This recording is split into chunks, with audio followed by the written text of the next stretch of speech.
Hi guys, and welcome to my channel, Changing Phases Tarot. So happy to have you here with me today. Now today's reading is a mid-monthly reading for the month of August 2020 for all of the signs, focusing specifically on the areas of love and romance and career and finance. For the love and romance portion of the reading, I'll be using the Wheel of the Year Tarot deck, and I will pull a card from the Romance Angels deck by Doreen. And for the finance portion of the reading, I'll be using the Gilded Tarot by Marchetti, and we'll pull an oracle card from the Life Purpose deck by Doreen. Just a reminder, these are general readings, so the messages may or may not resonate. The only way to get a truly personalized reading would be to order a private reading from me. If you're interested, all of the information can be found in the description box below the video, as well as in the I put the info at the beginning of this video. There's sort of a title slide, so take a look at that. Also, there was one other thing I had to say to you. Oh, the order of the readings. The way that I usually do the readings, it's by number of views for the previous readings that I post. So this month I will be, or for the mid-monthly, I'll be starting off with Cancer, Capricorn, and Leo. Those are the three signs that have the highest number of views. So thank you, everybody, and I look forward to reading for you in 1 second. Hi, Gemini. Hope you're doing well. I'm here to get into your reading. So as you can see, I've shuffled off camera and laid the spreads, really just to try to save a little bit of time. Okay, so let's start off here with your love and relationship reading. And you have, as your overall energy, card at the bottom of the deck. This is Major Arcana number 6, the Lovers. So this is a beautiful energy to have for your love and relationship reading. And you have, out of the 4 cards, you have 2, so half of your reading is Major Arcana. So it could be a significant next 2 weeks for you. And the Lovers, I mean, it's the soulmate card.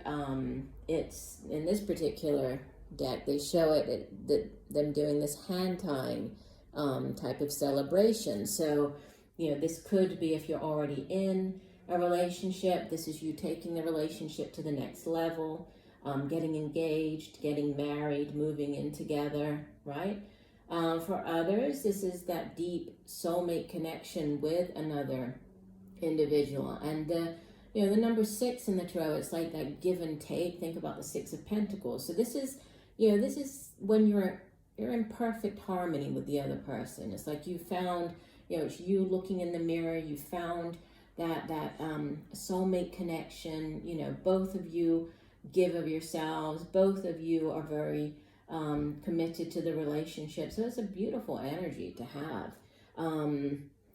Now in the past position, it is in the past, so please don't please don't get upset. You have the 3 of Swords. Now, sometimes, yes, the 3 of Swords, especially in a relationship reading, it can speak of, you know, a 3-party situation. So obviously in a relationship, we usually think of there being 2 people, and you can see, actually, I think it's interesting the way it's shown in this deck. We have 2 owls, right? So like the couple, and then there's this 3rd bird in the middle, and it's like, which one doesn't belong, kind of thing. And so there can be, you know, that type of message to the 3 of Swords. But in this particular deck, the 3 of Swords, it has the meaning of a disappointment, right? And so there can be, this was in the past position, you might have experienced some type of heartache, or, you know, some type of disappointment, whether this is to do with the current relationship that you're in, or, you know, previous relationships. There might have been, you know, in the recent past, it's some type of disappointment. But it's also to do with, in this deck, you know, of repeated errors, of committing the same mistake over and over again in a relationship. You know, maybe if you've had a painful breakup, or, you know, somebody has cheated in the past, it's like allowing those painful emotions to affect your current relationship, you know, and having those repeated type of, like you repeatedly do the same thing, or react the same way. But it does sit in the past. So, you know, you might have learned quite a lot from whatever this Three of Swords experience was. And now you're starting off on this brand new path. You have Major Arcana. This is the 0 of the Major Arcana. It's the Fool. And I think it's funny the way that he's depicted in this deck, because not only is he stepping off of the cliff, which usually, you know, the Fool is beginning on his journey and he has one foot on the cliff, right, and the other kind of dangling over the cliff.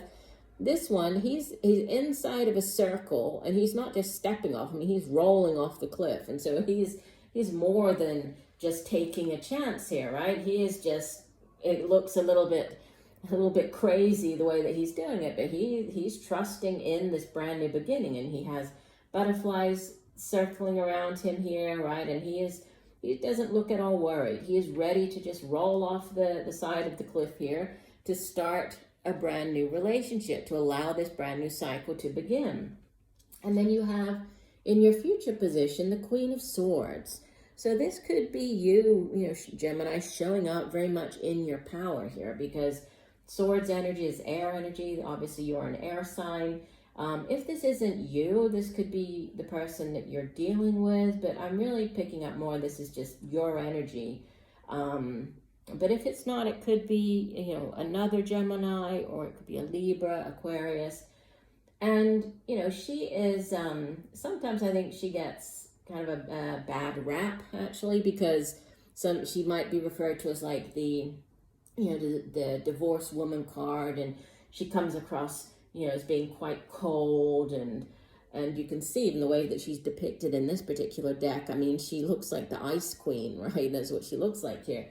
But what she is more than anything, this queen, as the queen of her suit, she's really mastered the suit of swords. And so, what is the suit of swords? It has to do with our thoughts. It has to do with mental, cerebral energy. She's a very intelligent woman. She's very astute. She's very good at coming up with a plan, at coming up with ideas. And she's also great at communicating. She gets those ideas across to other people. And so she's a great communicator, right? She's carrying the sword of truth.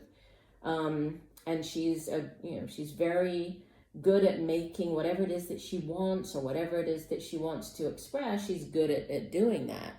So, sometimes she can hide her emotions a little bit, which is why she might get this or come across as this, frosty type of woman. But, she is really about, I think it's more just this facade, this sort of appearance as being that, because she's a very smart woman. Okay, so with this is you showing up sort of in your element here. It looks like, there is a brand new cycle starting off. So you could be starting off this cycle with a soulmate, right? With the Lovers. If you haven't met this person already, more towards the end of the month, this person might be coming in. For those of you who are already in a relationship, this could be, again, with this taking it to the next level with the Fool card, and with the Lovers card there. Now, I find it interesting that the card that came up for you as your Romance Angels card is Religious Factors. And it says your love life is influenced by your religious upbringing and spiritual path. Now I will read you the full description for this card. It says, this card reveals that religion and spirituality are subtle but important factors in your love life. Perhaps you're looking for a relationship with a partner who shares your spiritual beliefs. If so, this card comes to you as guidance to seek your new partner at the church, temple, or meeting place associated with your faith. If you're currently with a partner who isn't spiritually minded or whose beliefs differ markedly from your own, you may feel dissatisfied. You may also be influenced by family traditions that expect you to marry within your own culture or religion. The Romance Angels are helping you address this issue, and they ask you to remain true to yourself during the process. Decide which factors you will and won't accept in your relationship, and what your priorities are for your partner. For instance, it's possible that your love interest may live the spiritual principles that you find important. For example, forgiveness, charity, kindness, and the like, without having the same religious affiliation you do. The angels remind you that your partner, like everyone, is a child of God. Here they use God, but obviously, insert whatever your belief is. It just happens to word it that way in this book. Everyone is spiritual in truth because everyone is spirit. Although it's not up to you to change your partner to match your spiritual path, your affirmations, prayers, and visualizations can have a positive influence on both you and your relationship. So that's interesting. So this could be you, where I was saying you very much in your power. This could be you deciding, that yes, this is definitely, important for me. Having somebody, who has the same beliefs as me, even if they're not from the same religion, if you practice a specific religion, but to have the same types of beliefs. And we do have this, which I was talking about, the lovers, they're doing the hand tying, representing a religious or sort of ceremonial event happening. So this could have something to do with,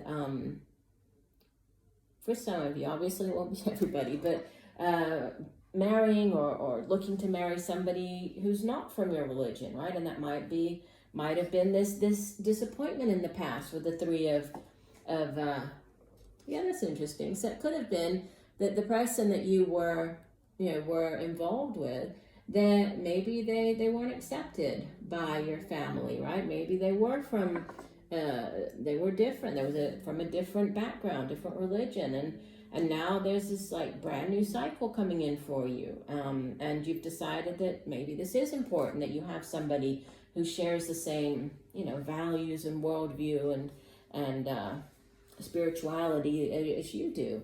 So very interesting. It's an interesting romance reading. Let's move on to your career and finance. Now you have, as the overall energy, Major Arcana number 7, the Chariot. This is a card of victory, right? The Chariot is all about forward movement, forward momentum. You can see in this particular deck, we have the Sun on top of the Chariot. Sun is always, very positive. It's a big yes card. This is a card of definite victory. So if this is you, if you've done an interview, this could be you getting the job. This could be moving for a job. This could be movement, moving home, moving across land. This could be buying a new car. But it's, it's victory after a difficult time, right? You've worked hard, you've put in the effort. This wasn't an easy victory for you, right? You've really had to work hard to get this victory, but there's victory coming in, and that's what's over the whole 2 weeks. Now, it's interesting, you have sort of similar energy in the sense that in the past position, you have a card that we generally associate with, disappointment. It's the 8 of Cups. So the 8 of Cups can be feeling emotionally unfulfilled, right? With the Suit of Cups here, Cups is feelings, it's water energy, so feelings, emotions, relationships. And you can see that the man here, he's staring off into the unknown, right? Walking away from something that no longer serves him, and he's moving. And this is actually one of the transition cards in the tarot. The 8 of Cups, the 6 of Swords, they both represent, in a slightly different way, but transitioning out of one thing into another. So this could, in the recent past, you might have made the decision that, hey, I'm really not happy doing what I'm doing. I'm not satisfied with what I have been doing as far as my career goes. And you've decided to walk away from it, even though you might not have had, a job to go to or a backup plan or something. You made the decision and headed off in that direction. And what you have is in the exact same position, right? You have the Fool. The Fool appeared in both readings in the exact same position of the present. And you can see in this deck, it's shown quite differently, this Fool, than the other one, right? And this one, it makes me think more of, kind of makes me think of like a magician. It makes me think of almost the wand card, because he's juggling, right? He has all of these things floating around his head. He's also has the hoop going around his foot. So he's doing kind of juggling many different things here. But again, same message as I gave for the Fool in the previous part of the reading. It is a new start. It's a new beginning. This could be you starting up something that that you haven't done before as far as a job goes. This could be you starting your own business, going it alone. This could be you learning. You might have to learn some new skills, right? Just like he's doing all of these things, juggling, and you might need to learn how to learn a few new skills in order for you to do well in whatever this next phase is, this new phase. But you have success, because not only do you have the Victory card as your overall energy, in your future energy, you have the Four of Wands. And this is another card. This is a card, of celebration. This is a card of great stability. Fours in the tarot, they represent foundations, stable energy, right? We can see this is the happy home card. We have the family. We have, the Four Wands representing sort of the house that they're in here. So there could be a house move. I said that with the Chariot over there. There could be some type of moving home, moving into a new home, buying a new home. This could be working from home, right? You might be considering giving up what you have done for a career and, starting up a home business. You weren't feeling emotionally fulfilled in your previous position. So now, working from home, you can spend more time with your family. You're able to, to have kind of the best of both worlds in that sense. Now you have as your oracle card sensitivity, and it says you're becoming more sensitive and need to make changes accordingly. And let me read you the full meaning for the card. And it says, this card comes to you because your present career environment is too harsh for your increasingly sensitive soul and body. See, that's interesting, because this is, water energy. It can be, also intuition, and it deals with our emotions and our feelings, right? So you're walking away from it here because you're feeling emotionally unfulfilled. So, here it says that it could have been too harsh for you. And that, for some of you, that could be the truth. That could be why you've decided to go, embark upon this new career. Okay, it says it's time to face the fact and make changes accordingly. Sometimes it's possible to heal a work environment if you have others' cooperation. And it's even possible to single-handedly inspire fellow employees through your own shift into an optimistic and sunny disposition. Your interests and tastes have shifted recently, and what once interested you no longer appeals to you. You're also more sensitive to the energies of the people with whom you spend time and the places you frequent. You need a gentle work environment with supportive coworkers and a cooperative way of conducting business. You also need a career you feel good about, which lends a sense of meaning to your life. Most likely, though, this card signals a change of employment, enabling you to ensure that you're surrounded by other gentle and sensitive coworkers and clients. Be open to the benefits that such a change affords you, even if you have to let go of material perks as you make this transition. The angels assure you that your personal happiness is the greatest job benefit of all. Yeah, so this most definitely ties in with what I was saying here, right? That you could have been walking away from something in order to have this new start, right? And there's definite victory at hand with the Chariot card. And then this beautiful Four of Wands card, which is, again, it's a card of celebration. It's a card of great, of stability. So you could, this new business or this new idea, project that you have, that you'd like to start doing and that's coming up in the future here for you, it could have to do with the fact that you're becoming more sensitive, right? And now you're listening more to your intuition, and it's time to do something that's going to bring you joy, emotional happiness, something that you feel is more in line with your soul purpose, your life purpose, as opposed to something that just pays the bills, right? So, yeah, and the Four of Wands can also have to do with like achieving a goal as well, celebrating that, right? Celebrating having achieved something, so that it's time to celebrate, right? There's celebration, there's victory. I would say all in all, it looks like a great rest of the month for you. So I do hope that the messages have helped. I thank you for joining me today. I look forward to reading for you again, and just know that I'm sending you much peace, love, and light.